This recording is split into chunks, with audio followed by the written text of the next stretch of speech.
COPD ഒരു പ്രധാനപ്പെട്ട risk factor smoking ആണെന്ന് നമുക്കറിയാം. പക്ഷേ COPD സ്മോക്ക് ചെയ്യുന്നവരിൽ മാത്രമല്ല ഉണ്ടാകുന്നത്. അപ്പം അവിടെ ഒരു മെയിൻ കാരണമുണ്ട്. അതിനെക്കുറിച്ചാണ് നമ്മൾ മനസ്സിലാക്കാൻ പോകുന്നത്. നഴ്സിംഗ് എക്സാംസിനൊക്കെ ക്വസ്റ്റ്യൻ കിട്ടാൻ സാധ്യതയുള്ള ഒരു പോയിൻറ്റും കൂടെ അവിടെ ഒളിഞ്ഞ് കിടപ്പുണ്ട്, ശ്രദ്ധിച്ചോണം. അപ്പോൾ കാര്യം ഞാൻ ആദ്യം തന്നെ പറയാം. ആൽഫ-1 ആൻറ്റിട്രിപ്സിൻ എന്ന് പറഞ്ഞ ഒരു പ്രോട്ടീൻ, ഇതിൻ്റെ ഡെഫിഷ്യൻസി കൊണ്ട് COPD ഉണ്ടാവും. ഓക്കെ, ഇത് മെയിനായിട്ട് സെക്രീറ്റ് ചെയ്യുന്നത് ലിവറാണ്.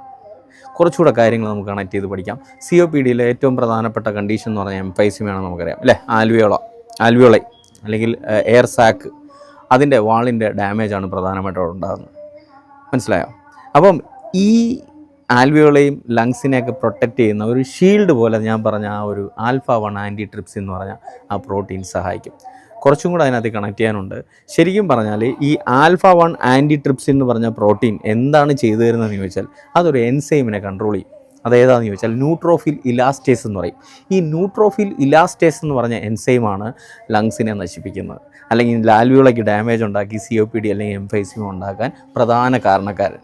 അപ്പോൾ സ്വാഭാവികമായിട്ടും ആൽഫ-1 ആൻറ്റിട്രിപ്സിൻ പ്രോപ്പറായിട്ട് സെക്രീറ്റ് ചെയ്യപ്പെടുന്നുണ്ടെങ്കിൽ, ആളുണ്ടെങ്കിൽ അല്ലേ, ഈ ഒരു എൻസൈമിനെ കൺട്രോൾ ചെയ്ത് നിർത്തും. ആരെ? ന്യൂട്രോഫിൽ ഇലാസ്റ്റേസ് എന്ന് പറഞ്ഞാൽ ലങ്സിനെ നശിപ്പിക്കുന്ന ആ ഒരു എൻസൈമിനെ കൺട്രോൾ ചെയ്ത് നിർത്തും.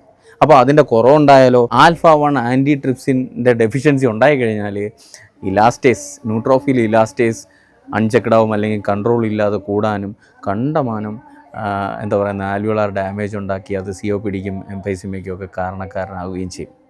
പിന്നെ ഒരു കാര്യം കൂടെ കണക്ട് ചെയ്യേണ്ടതുണ്ട്. സ്മോക്കിംഗ്, സ്വാഭാവികമായിട്ടും സ്മോക്ക് ചെയ്യുന്ന ആൾക്കാരിൽ ഈ ആക്ടിവിറ്റിയൊക്കെ വളരെ കൂടുതലായിരിക്കും. മനസ്സിലാവുന്നുണ്ടോ? അപ്പോൾ അത് ഇതിൻ്റെ സിവിയാരിറ്റി കൂട്ടി കണ്ടമാന സ്ഥിതി വഷളാക്കി കളയും.